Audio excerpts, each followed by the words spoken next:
ឈឿនយួនហាង3លានថ្ងៃនេះអ្នកត្រូវតែពន្យល់ខ្ញុំឲ្យច្បាស់ចាងវាយអ្នកត្រូវដឹងឲ្យច្បាស់ក្រោយពេលចេញពីធ្វើការម្សិលមិញអ្នកជាអ្នកធ្វើវាដោយខ្លួនឯងឲ្យខ្ញុំសង្វិញគឺមិនអាចទៅរួចទេអ្នកនៅហ៊ានប្រកែកទៀតvàអ្នកនៅជួសជុលតើវាខូចដល់ថ្នាក់នេះទេយួនហាងចេញពីធ្វើការទាន់ពេលខុសត្រង់ណាពួកអ្នកធ្វើម៉ាស៊ីនខូចហើយចង់ឲ្យគាត់សង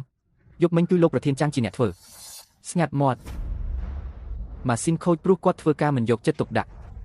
ខ្ញុំបានបោះត្រាលើលិខិតលាលែងហើយនៅសល់3ថ្ងៃទៀតខ្ញុំនឹងធ្វើតាមនីតិវិធីការងារក្រៅពីនេះខ្ញុំមិនទទួលខុសត្រូវទេឈឿនយួនហាងកុំទាន់អដល់ពេលជឿស៊ីវលេខ1មកដល់អ្នកនឹងមិនបានប្រាក់មួយកាក់ឡើយ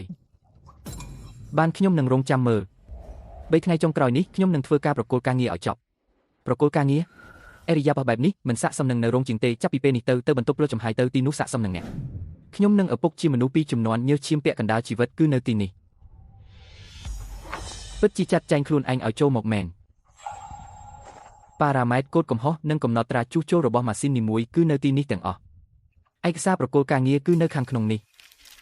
សរសេរច្រើនបែបនេះព្រោះខ្លាចគេមើលមិនយល់បើអ្នកយល់3ថ្ងៃគឺគ្រប់គ្រាន់បើមិនយល់ឲ្យ3ឆ្នាំទៀតក៏ឥតប្រយោជន៍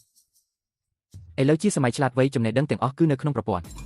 បើម៉ាស៊ីនជួសជុលលេខ1ចិត្តមកដល់ហើយរបស់ចាស់ទាំងនេះគួរតែសម្អាតចោលលោកប្រធានចាងតើយើងទុកវាសិនបានទេសំបីតែអ្នកក៏មិនជឿខ្ញុំដែរចប់ហើយអ្នកនៅទីនេះឲ្យគ្រប់2ថ្ងៃចុងក្រោយទៅលោកនឹងស្ដាយក្រោយភ្លើងនេះមិនមែនដុតផ្លូវថយក្រោយរបស់ខ្ញុំទេតែជាសញ្ញាប៊ីចុងក្រោយរបស់ហុងយេ